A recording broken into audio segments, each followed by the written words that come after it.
They say when you hear the Tokoloshe whisper your name, it's already too late.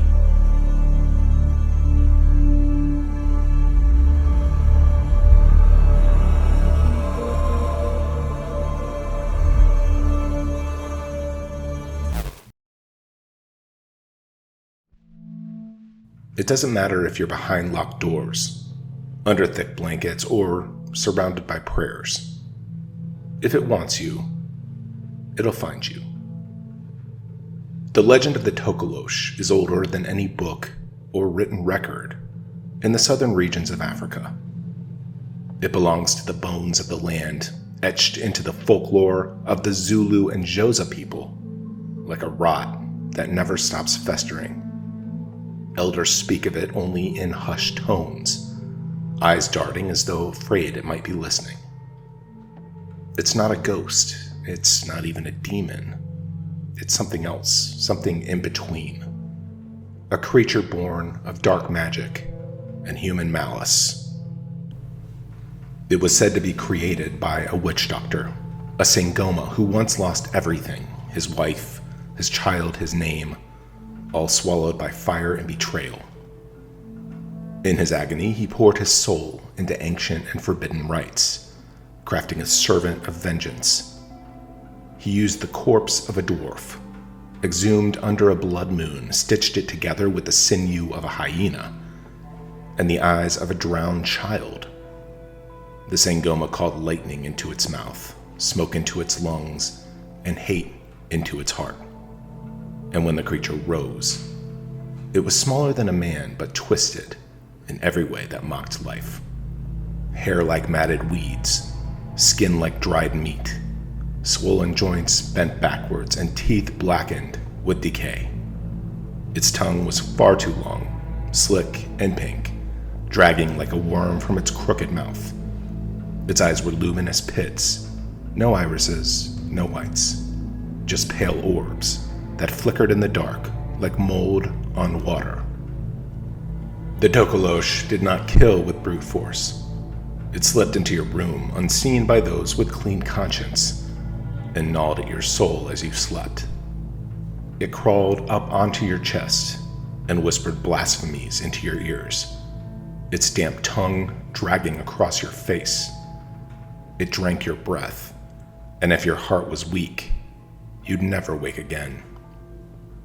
But there are those who lived to tell the tale, though few are willing. One local recounts his own story. When I was a boy, I spent a summer with my uncle in a remote village in the Eastern Cape. He was a stern man with hollow eyes, a man who had once been a respected teacher, but had retreated into the wilderness after something broke him.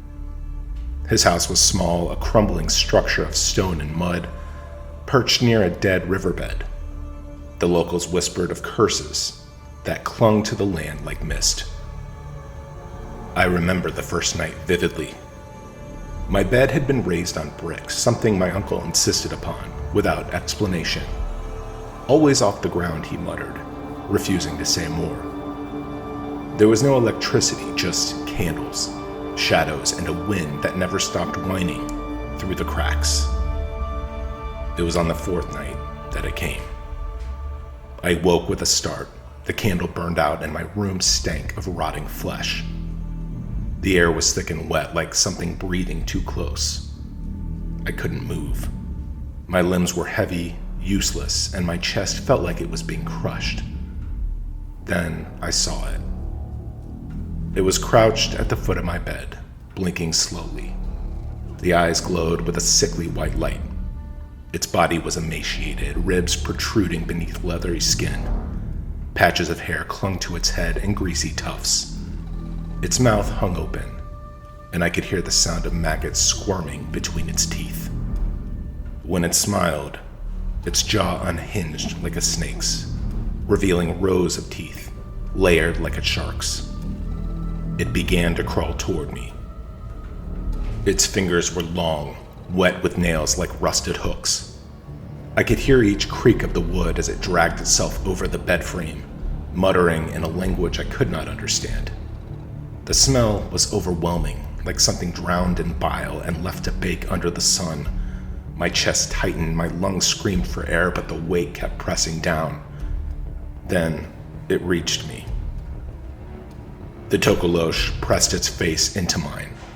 I could feel its breath, sour, hot, filled with something ancient and wrong. Its tongue lolled from its mouth and slithered across my cheek, leaving a trail of mucus that burned like acid. I wanted to scream, to vomit, to die. It leaned closer and whispered something into my ear, something I've never been able to forget. You belong to me. That was when the door burst open. My uncle stood there bare-chested, his hands clutched around an old horn wrapped in an animal's sinew. He bellowed something in Isijosa, words that cracked like thunder. The Tokoloshe hissed and screeched, a sound like glass grinding against bone. It leapt off me and vanished into the shadows, leaving behind a slick trail of slime and the reek of decay. I was ill for days. My skin broke out in boils, my hair fell out in patches. I dreamed of black water and eyes staring at me from under my bed. My uncle never spoke of what he saw. He only muttered prayers and sprinkled ash around the house each night. Before I left, he handed me a small charm. Bones bound with twine and smeared in red ochre. To keep it from following, he said, but it never forgets a face. Years passed, but the nightmares never truly stopped. Sometimes, even now, I wake in the dead of night and feel the air grow thick. Sometimes I hear breathing in the corners of the room. Sometimes I catch a glimpse of pale eyes in the dark. And once, only once, I found something beneath my bed.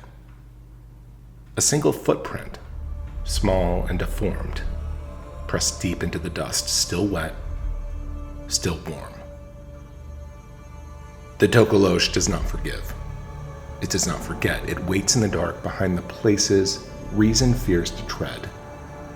And if you ever feel a weight on your chest in the middle of the night, if you ever hear a wet, slithering whisper in the silence, don't open your eyes. It's already too late.